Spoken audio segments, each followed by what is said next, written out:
好細個嘅時候咧，我就已經咧好想去幫人。咁呢一樣嘢就可能我係一個比較有同理心嘅人，我都相信我啱啱去到戰地醫院嘅第3日啦嚇，就突然之間收到電台就 call 我哋個 radio， 即係將會有大量傷者送入嚟。當我衝到入去嘅時候，我直情係 short 咗，個個都係一個係好無助、好驚，即係嗰啲眼神、嗰啲動作、嗰啲驚惶恐嘅面孔，你呢世都唔會記。真係話喺加沙嘅挑戰，我自己覺得係有咁嘅能力負擔到啦。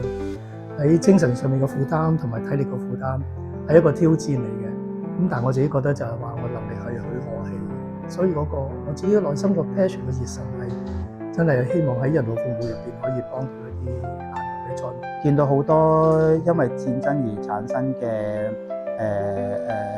傷患嘅情況啦，咁啊當地人民都其實都好困苦嗰啲咁。咁我體會到咧，其實就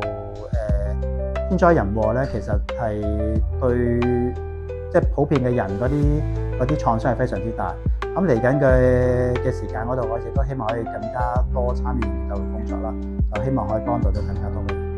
遇到嘅 case 就會比較唔固定啦，有時候會突然間好多 case 會入嚟啦，即係人手啦，亦都係一個問題啦。因為譬如如果要做手術要做其他嘢嘅，咁你變咗有幾多人可以做到手術？咁資源講緊啲物資啊，或者藥物啊咁樣，咁都係即係醫生決定即係醫生嘅其中一個決定繼唔繼續呢一個治療嘅。因為就算知道用咗好多資源落去，最後尾佢嘅傷勢未必救得翻，都可能未必會繼續，因為佢留翻啲資源俾啲真係有希望救得翻嘅人。